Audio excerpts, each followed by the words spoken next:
England, 12-year-old Conor O'Malley has a close bond with his seriously ill mother. He asks her mother for help following her regular chemotherapy treatments, but Conor does not like his strict grandmother and is troubled by the plan for him to go live with her in the event of his mother's death, as his father lives in the United States and has a new wife and daughter. At school, Conor is regularly tormented by his classmate Harry. He is also plagued by a nightmare in which the old church near his house collapses into a hole, and he tries desperately to hold on to his mother to prevent her from plummeting to her death. Conor vents his emotions by drawing, a skill he learned from his mother. One night, at exactly 7 minutes past midnight, Conor sees the large yew tree next to the church transform into a gnarled monster and approach his home. The monster says it will tell Conor 3 stories during their next meetings, after which Conor must tell the monster the truth of his nightmare. In the monster's first story, a prince flees from his step-grandmother, the supposedly evil queen. He then kills his sleeping beloved and scapegoats the queen so the people turn against her and make him king. The monster, knowing the truth, takes the queen and hides her far away. As Conor's mother worsens, he moves in with his grandmother.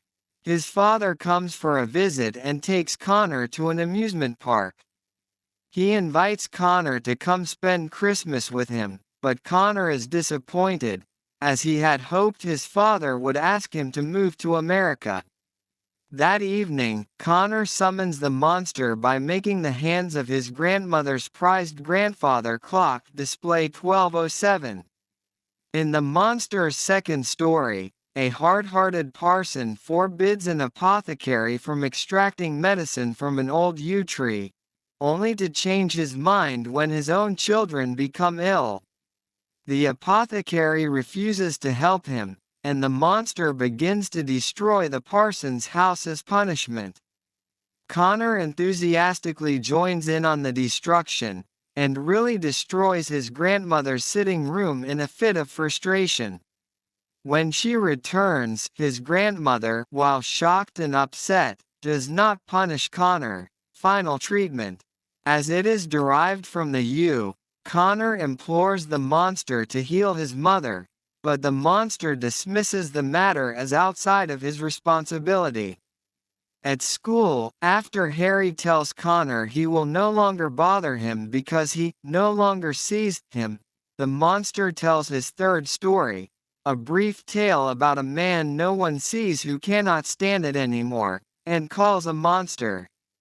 Conor angrily attacks Harry, hospitalizing him.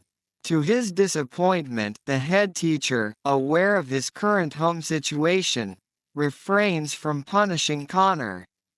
When it becomes clear his mother will die, Conor runs to the yew tree, and the monster forces him to relive his recurring nightmare. His mother dangles from Conor's hand over the edge of the enormous sinkhole and then falls, disappearing into the void. The monster repeatedly demands that Conor tell his story, saying it is the only way for him to be set free, but Conor steadfastly refuses, fearing the truth will kill him. Conor admits that in his nightmare he lets go of his mother's hand. He says he has long suspected his mother will not survive, and secretly hoped she would die to end their suffering, although, at the same time, he did not want her to die. The monster commends Conor for his bravery in telling the truth and tells him that it is human to feel as he does. Conor's grandmother finds him asleep under the tree and takes him to the hospital. Conor embraces his mother, and she glances at the monster and dies at exactly 7 minutes past midnight. Back at his grandmother's house, Conor learns his grandmother has refurbished his mother's old room for him. He finds his mother's childhood art book, which includes pictures of characters from the stories the monster told him, as well as a drawing of his mother as a child on the monster's shoulder.